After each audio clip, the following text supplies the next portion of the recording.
Impact confirmed. The Slayer has been activated. Demonic threat level increasing. Hold the line! All the power of hell cowering before one man. id Software presents Doom: The Dark Ages. Available May 15th on Xbox Series X and S, PlayStation 5, and PC. Pre-order now. Rated M for mature. That moment when you realize your skincare is actually working. That's Rodan and Fields, the #1 female dermatologist-founded skincare brand in the U.S. Designed by 2 dermatologists who don't just know women's skin, they know how to formulate for it. Rodan and Fields, love what you see. Tap the banner or visit rodanandfields.com/Spotify to get your exclusive welcome offer. The Stone Zone, entertaining and informative on the Red Apple Podcast Network. Welcome. You are entering the Stone Zone. Well, New York Attorney General Letitia James has now officially been referred to the U.S. Department of Justice for mortgage fraud. That's right, Tish James, who said, most famously, no one is above the law, may be prosecuted herself. Federal Home Loan Financing Agency Director Bill Pulte sent a criminal referral to U.S. Attorney General Pam Bondi accusing James of mortgage fraud this past Tuesday. Pulte said that James falsified records to meet certain lending requirements and receive favorable loan terms. Pulte cited a property in Virginia that James claimed as her principal residence and a property in New York which she claimed as a 4-unit investment structure instead of the required 5, which she said that which could mean that she was able to get different and more favorable loans.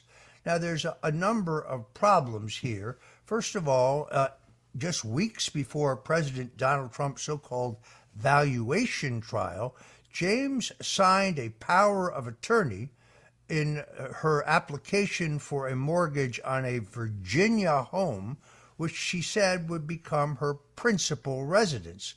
Well, if it became her principal residence within the specified 60 days cited in the document that James signed, she would be constitutionally ineligible to be the Attorney General of the state of New York. In fact, I checked state law. In the instance that someone holding statewide office changes their state of residence, the office is automatically vacated. On the other hand, if she did not move to Virginia as stated, well, then she has committed essentially perjury on this sworn form. Another document shows that a property purchased by James with her father had her actually utilizing her father's balance sheet and his finances to justify the mortgage, but she's listed in the application for the mortgage and in the mortgage with her father as husband and wife. That was in 1983 and 2000, but she is listed correctly on the title as father and daughter. Now, while this was a long time ago, it raises serious concerns about the validity of Ms. James' representations on mortgage applications, said FHFA Director Pulte in his letter.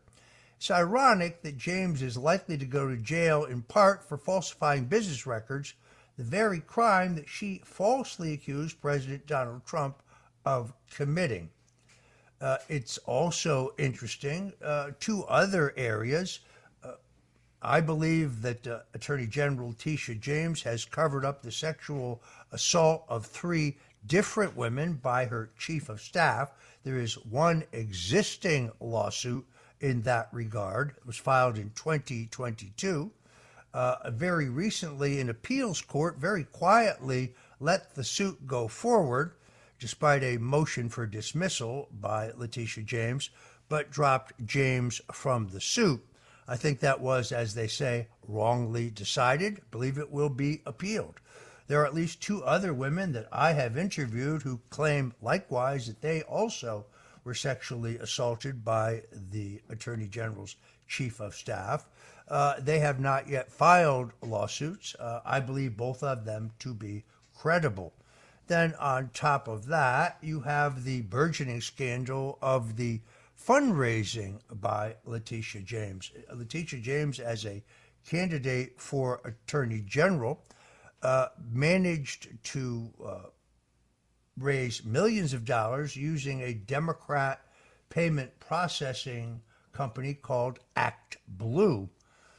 ActBlue very conveniently allows people to give by credit card while at the same time turning off the feature in which you check the address of the credit card holder against the card to make sure that it is legitimate. Based on just a cursory sample of her donors, you have a pattern of people who are not of particular means giving dozens of small and medium-sized contributions to Letitia James. When you go and knock on those people's doors and show them a spreadsheet of their donations that they allegedly made, well, at this point, 7 out of 10 interviewed say they never made any such contributions. In fact, they're unfamiliar with Letitia James or her race. Now, so far, the Attorney General has had no comment on any of this. This morning, when a New York Post reporter attempted to approach her, she was either on the cell phone or was she pretending to be on the cell phone. I kind of like the comment of George Washington University law professor Jonathan Turley yesterday, who says that any response from James regarding these allegations, other than that the documents cited are forgeries, is hard to imagine. How can the woman who says no one is above the law respond to these various allegations, which, as we now believe, were fully investigated by the Federal Home Finance Administration? Letitia James is typical of the corrupt politician in a one-party state who believes that she herself will never be questioned. I frankly think we haven't heard the end of this, as there will be new revelations about the Attorney General. Once again, she's right when she says no one is above the law. That would include her. Just to be clear, I have been following this issue quite simply because I read a blog called WhiteCollarFraud.com. WhiteCollarFraud.com is published by a man named Sam Antar. He has an interesting history himself. He was once the CFO of a big Northeastern electronics firm that many will be familiar with called Crazy Eddie. By his own admission, he, Sam Antar, was involved in one of the largest security frauds in American history. He went to trial, was convicted, served his time, paid his debt to society. But when he came out, he took his considerable forensic and research skills, and he has used it to uncover corruption by politicians, institutions, and others. If it is his website, WhiteCollarFraud.com, that I learned about the serial mortgage fraud by Letitia James. It's amazing to me that nobody at the New York Post or the New York Times or the New York Daily News or the Chicago Tribune or the LA Times or the Associated Press or Bloomberg News, it's right there under your nose, but nobody sought to write any of this, to report it, even though Sam Antar on his website links to all of the actual documents. So these are not allegations, these are not fabrications, these are cold, hard facts. But until a letter from the head of the Federal Home Finance Agency to the U.S. Attorney General leaked late yesterday afternoon, no place could you find this in the mainstream press. Amazing.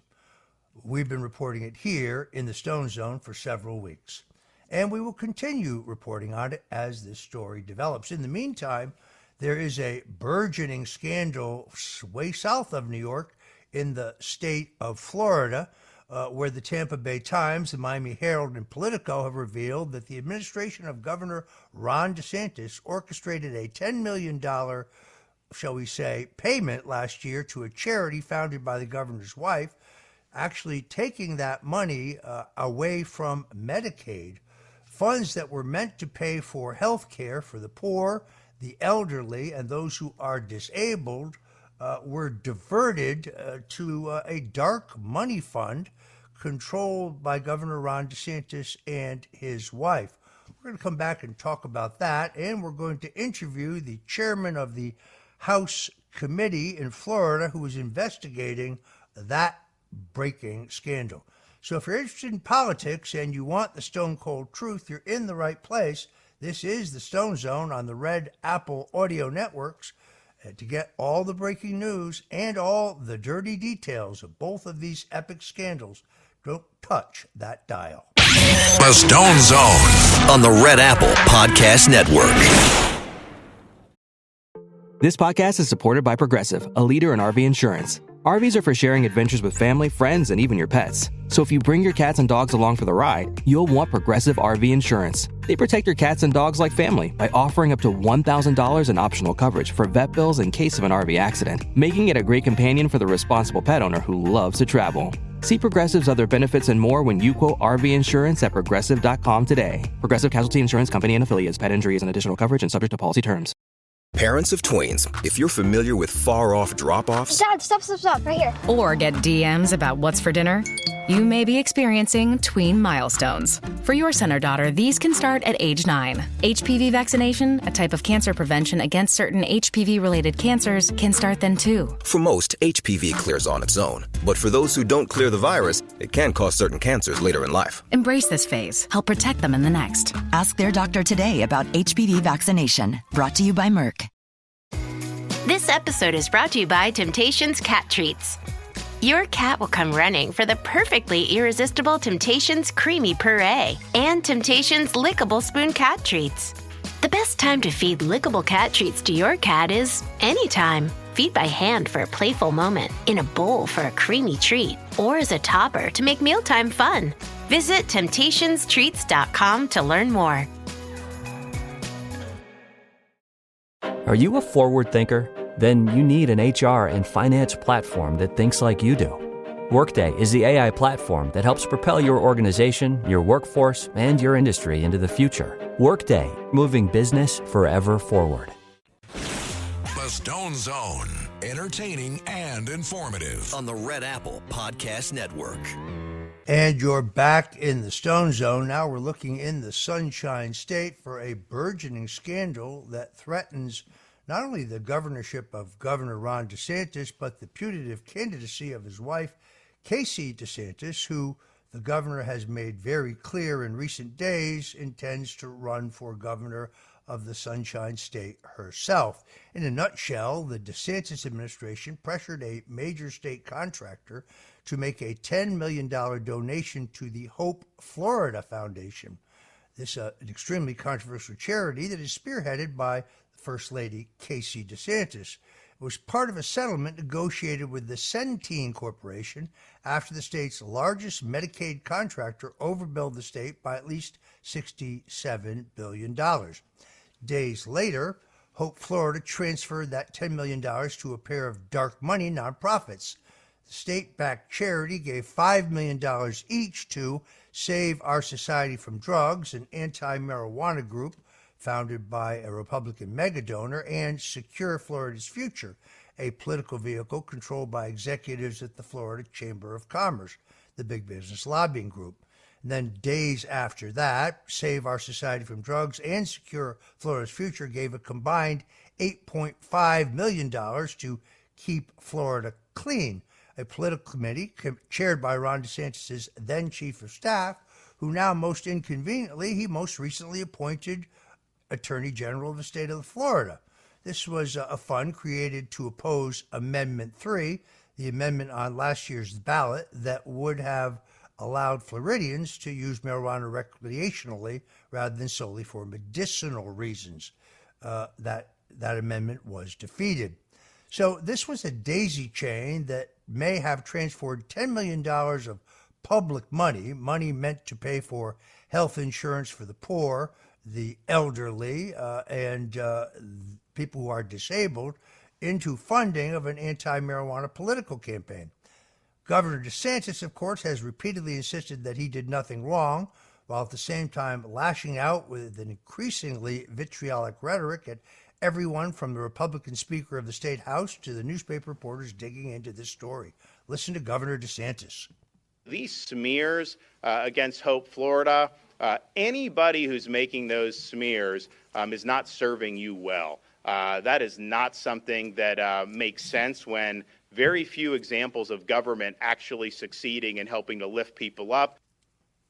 The governor also, we'll go to our last cut here, seems to be blaming his wife, Casey, for all of this. Listen to this. I really had no ownership of this. I didn't devise it. She devised it. She set the vision. She executed the vision. Wow. Incredible. At least one prominent Republican lawmaker, Representative Alex Andrade, a Pensacola Republican, has been presiding over hearings into Hope, Florida. He told both the Miami Herald and the Tampa Times that the transaction chain, quote, looks like criminal fraud by some of those involved. Clearly, this all looks very bad, but it's not an isolated incident. In fact, it's part of a larger pattern of potential abuses that Ron DeSantis has committed beginning last fall when he chose to turn the power of state government against two citizen-led constitutional amendments which appeared on the November ballot. Those would be Amendments 3 and 4. It is amazing that the governor seeks to distract from his own culpability here, but more importantly, from the actions of his now Attorney General. Again, the governor is furious that Republicans in the state legislature are asking serious questions about a charity closely aligned with his own wife, who he's made pretty clear he intends to succeed him as governor. Haven't heard of anything like that since Lurleen Wallace succeeded her husband, George Wallace, as the governor of Alabama when Governor Wallace was term limited. Yesterday, DeSantis attacked State Representative Alex Andrade for daring to hold a hearing on the charity in question, Hope Florida, and its movement of money into political advertisements. Speaking in front of Hope Florida, the governor, as you heard, said anybody who asks questions is not serving you well. This scandal is essentially trying to cover up $10 million that Centene, a Medicaid-managed care provider, was supposed to pay to the state of Florida. Instead, again, Centene was directed by the state to send $10 million to the First Lady's pet project. It's called Hope Florida. We know this because Centene told OAN's Matt Gaetz that they were directed by the Agency for Healthcare Administration to do so. So where did all that money go? Now, many are horrified that it wound up in the possession of a political committee controlled by James Uthmeyer, the former chief of staff to Governor DeSantis, who has since been appointed Florida Attorney General. The money, as I say, was then used for political ads when its intended purpose was to help poor people get health care. The volunteer president of Hope Florida, a gentleman named Joshua Hay, stated in a hearing to Representative Andrade that he had no idea how the money was going to use, and he had no idea how the money was used. Hay works for a corporation that receives millions in Florida state contracts. Turns out that then DeSantis Chief of Staff Uthmeyer directed Hope Florida to give that $5 million to these various dark political committees.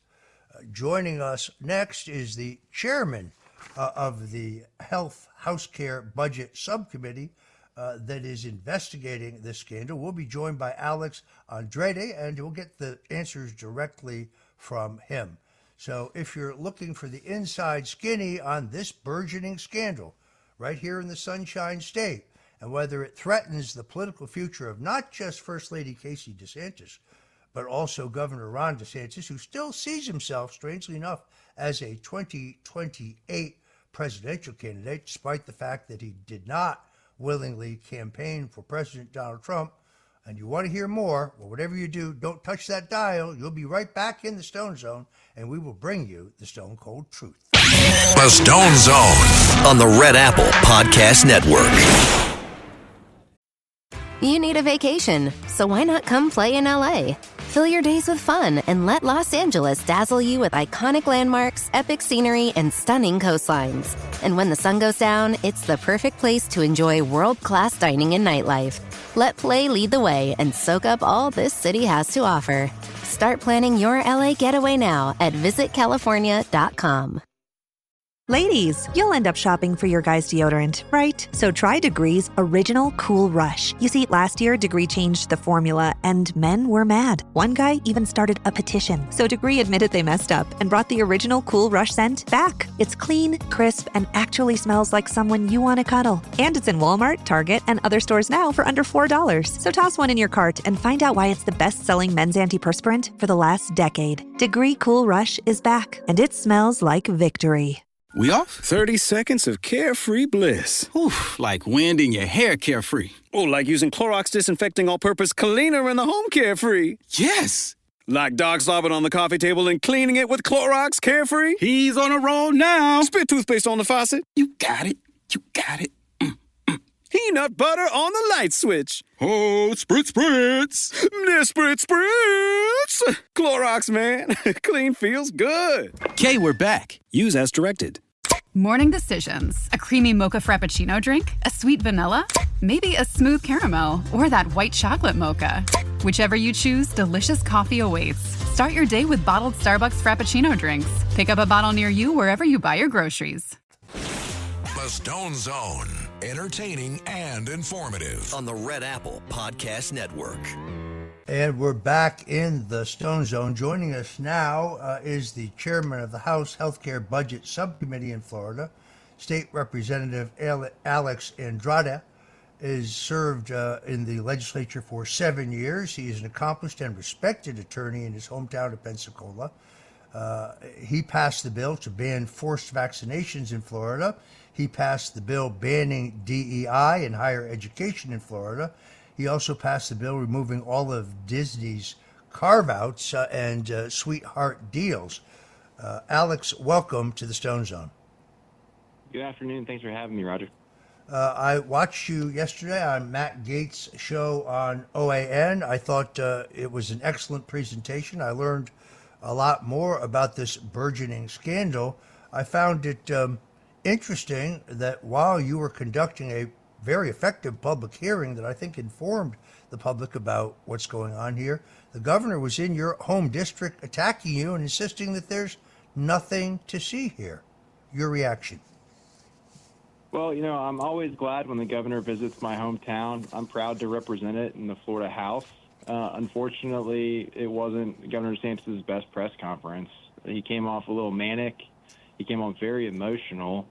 And it's all in response to simple questions we're asking about how much he knew, how much Attorney General James Uthmeier knew when James Uthmeier steered $10 million of Medicaid money into his own PAC. Yeah, I mean, is there any doubt in your mind that that former DeSantis chief of staff and now Attorney General of the state of Florida illegally transferred these funds from Hope Florida into a political vehicle that he controlled called Keep Florida Clean? There's no doubt in my mind that he did that. I believe, again, I'm not a prosecutor, but I believe that he committed money laundering and wire fraud and potentially Medicaid fraud by steering this Medicaid money, $10 million of it, into his own PAC. So what should the money received by Hope Florida, what was it supposed to be used for? Or what would have been an appropriate use for it? Or should they never have had it at all? They should never have had it at all. This is Medicaid money. It should have gone back to the state for proper accounting so that we can avoid future fines from the federal government and CMS. Unfortunately, the Governor DeSantis' administration is somewhat incompetent in the management of our funds. It's resulted in almost $1 billion in fines in recent years, and this is just another example of his incompetence as a manager. As I understand it, the Hope Florida operation hasn't filed a number of required disclosures and has not met a number of additional legal requirements. Can you run us through that? Yes, sir. So the Hope Florida Foundation, they're a 501c3 charity, so they're supposed to file reports with the IRS called 990s, showing their income and expenses, and they're supposed to provide documents about conflicts of interest with board members, their policies on how they award grants. They're supposed to keep minutes of their meetings. They're supposed to comply with Florida sunshine laws related to their meetings, and they haven't done any of that. They haven't even reported their financial assets to the state, and they're technically an arm of the state. They're a DSO, a direct support organization for a Florida agency called the Department of Children and Families. The whole thing is really kind of shocking. During a speech yesterday, DeSantis was adamant that his wife was responsible for Hope Florida, said he had no ownership of it, didn't devise it. She set the vision. Do you think the governor is throwing his wife under the bus? It sure sounded like it. I don't think he likes, being implicated in a money laundering and a wire fraud scheme. But unfortunately, his chief of staff absolutely is. I'm sure that he's embarrassed. But at the same time, if you know Governor DeSantis, he does not believe the rules apply to him, and this circumstance is no different. He's mad that anyone's questioning this money laundering and wire fraud, and he believes the rules don't apply to him. And unfortunately for him, he's learning the hard way that that's not the case. Yeah, it looks to me like the Hope Florida Foundation dodged legally required audits, financial plans, and ethics codes when you and your colleagues simply asked for records. The First Lady and her husband's team have just stonewalled them. State law says that settlement funds should go to a state trust or a general fund for lawmakers to allocate. Instead, the governor and his team diverted a huge chunk of this money to Casey's nonprofit. As I say again, the Hope Florida Foundation hasn't filed required audits, tax returns, or the ethics disclosures. I think this is all about setting up a platform for Casey DeSantis's putative run for governor to keep the DeSantises in power as some kind of a dynasty.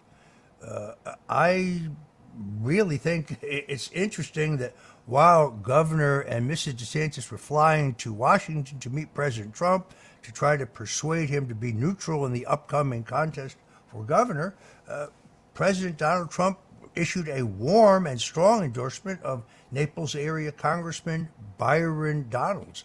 If anybody doesn't see everything that's playing out here within the backdrop of this upcoming gubernatorial campaign, I'm not sure they really understand, do they? No, sir, I don't. And in full disclosure, I haven't endorsed Byron Donalds yet. I think that there might be other good candidates. I haven't. It's still almost 2 years out. I can tell you definitively that Floridians don't like dynasties, and they don't support the idea of Casey DeSantis running for governor, especially as we're seeing all these revelations about the mismanagement, misuse, and misappropriation of funds. I live in Florida, and I find that when I'm critical on social media, because on X I'm at Roger J. Stone Jr., Roger J. Stone Jr., pretty outspoken, and people tell me that Governor DeSantis is the best governor in the country. He's one of the most conservative governors in the country. In all honesty, I then look and I find out that these people don't live in Florida. Since Governor DeSantis took office, homeowner insurance premiums have tripled, averaging $6,000 a year, the highest in the nation. His reforms handed insurers $2 billion in taxpayer-funded bailouts while letting the big insurance companies dodge lawsuits. I think this leaves Floridians with soaring rates and no recourse when companies deny their claims. And then under Governor DeSantis, he essentially, because the Public Service Commission is stacked with his loyalists, rubber-stamped the largest single utility rate hike in Florida history, that by Florida Power and Light, increasing our bills by 20%. Meanwhile, medium home prices have jumped 65% under Governor DeSantis, from $254,000 in 2018 to $420,000 in 2024. His inaction on affordability and his very cozy ties with developers seem to me to prioritize profits over people, and they're pricing out retirees and young Floridians. My daughter is looking for some place to live, and she's finding the prices. It's impossible to buy, but it's virtually also impossible to rent. And then lastly, particularly unhappy about the way that the governor has gutted our sunshine laws. Florida used to be a state where any taxpayer could, upon filing, find out what any government entity or energy or agency was doing.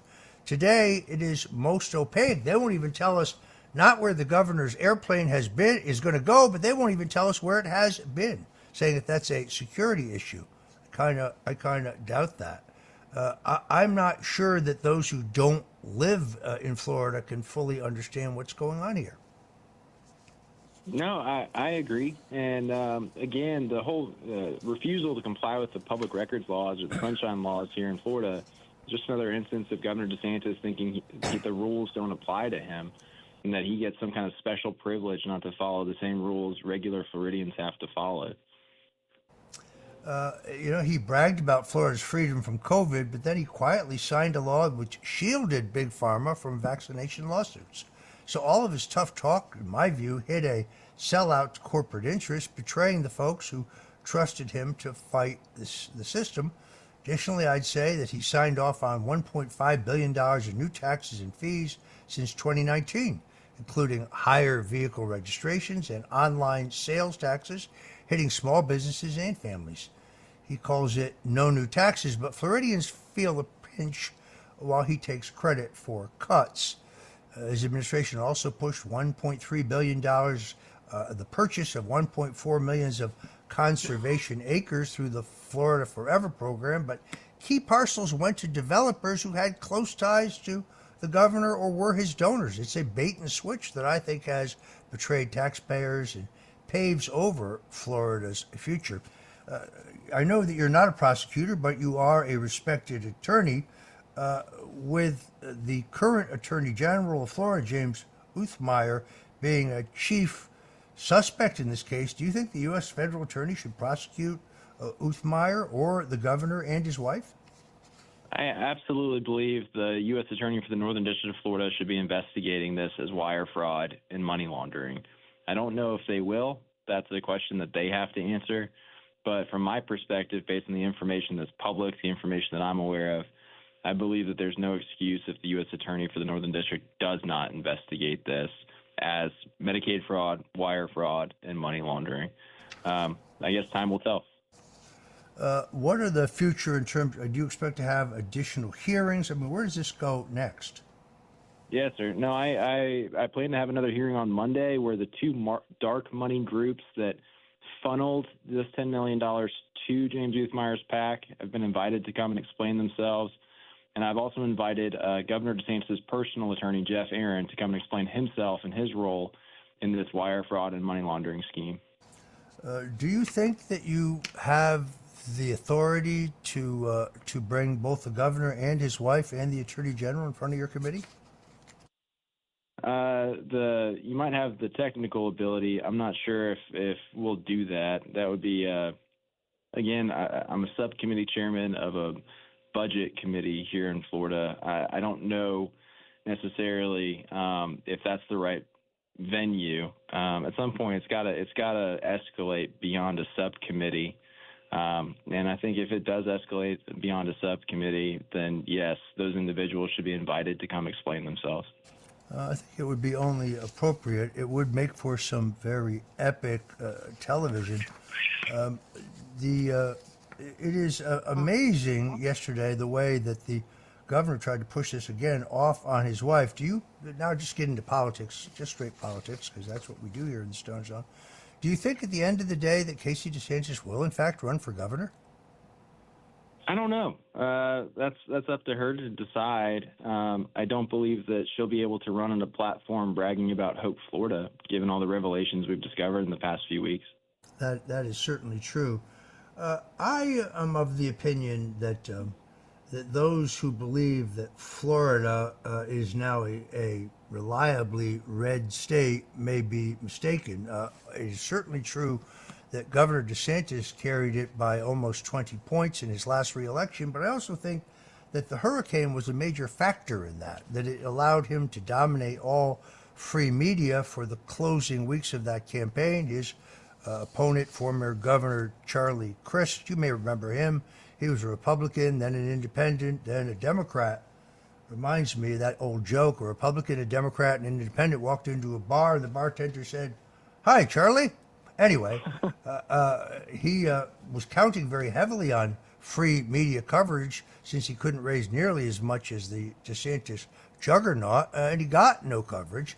So I think, yes, Governor DeSantis would have won in the off-year election, but not by 20 points. And, of course, Donald Trump is a phenomena unto himself.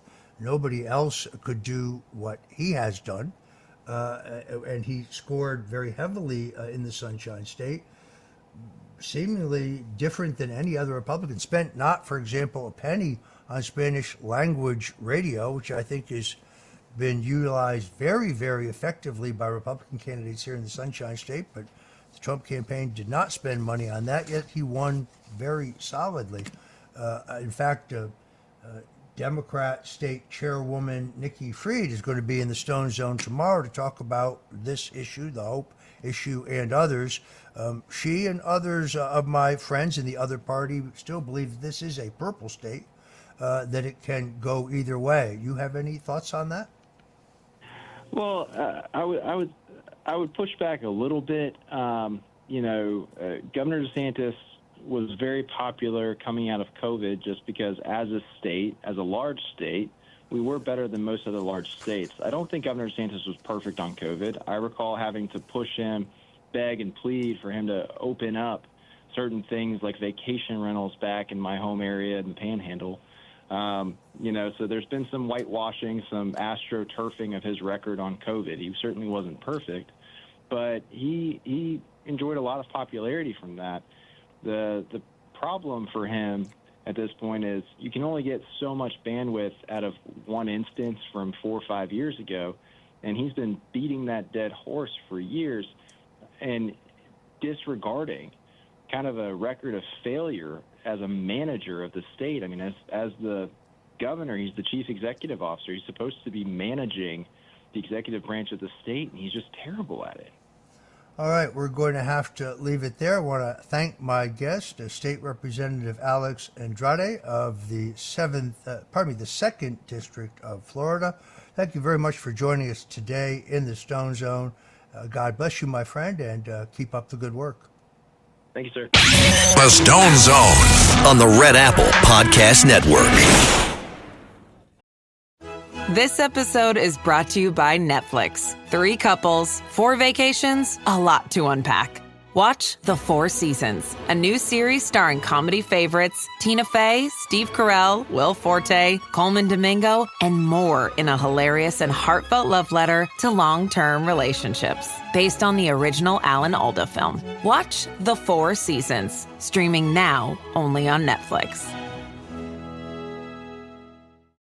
You guys, I just found the most incredible Mother's Day gift. It's called Goldbelly.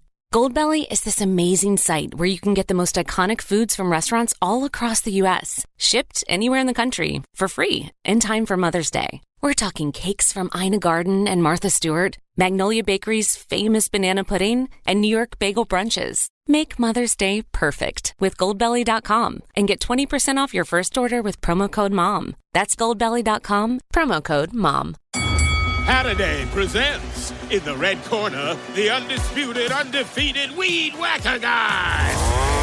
Champion of hurling grass and pollen everywhere. And in the blue corner, the challenger, extra strength Halliday. Eye drops that work all day to prevent the release of histamines that cause itchy allergy eyes. And the winner by knockout is Halliday.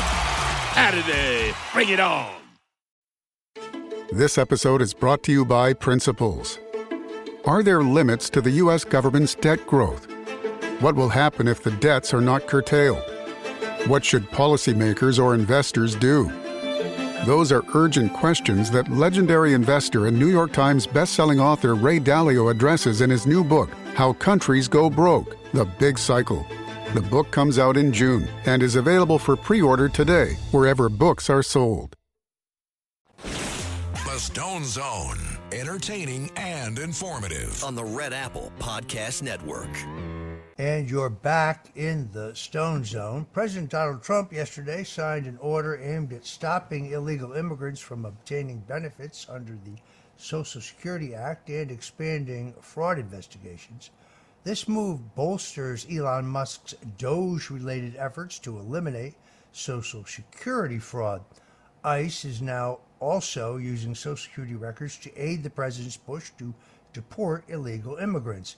Meanwhile, Border Czar Tom Homan said yesterday that criminal charges are coming for sanctuary state and city leaders that facilitate the illegal entry and harboring of illegal aliens. This is a message that was echoed by the new California U.S. Attorney, Bill Essayli.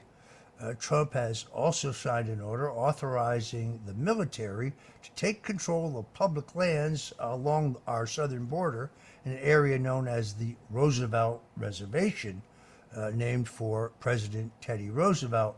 This secures a portion of the southern border. This strip of land is a 60-foot wide swath that stretches from California all the way to New Mexico. Was set up in 1905 as a way to secure our southern border.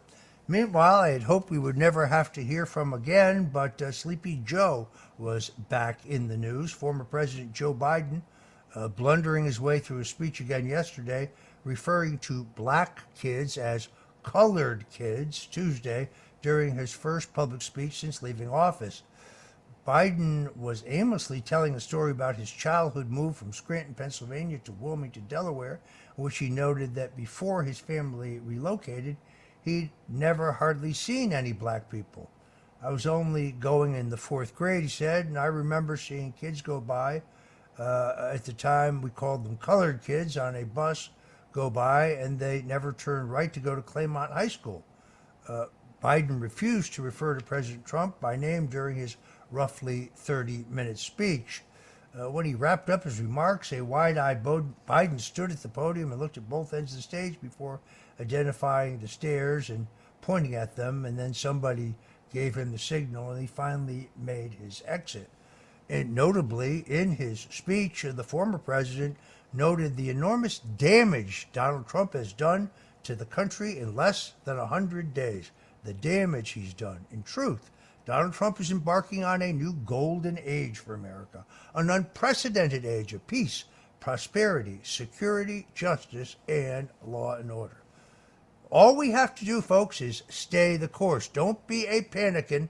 Stay to the plan of lowering the level playing field when it comes to trade by using tariffs as a cudgel to force other countries to fair trade with us, continuing and renewing the Trump tax cuts that are across the board by next January, and enacting spending and regulatory reforms. America's greatest days lie ahead.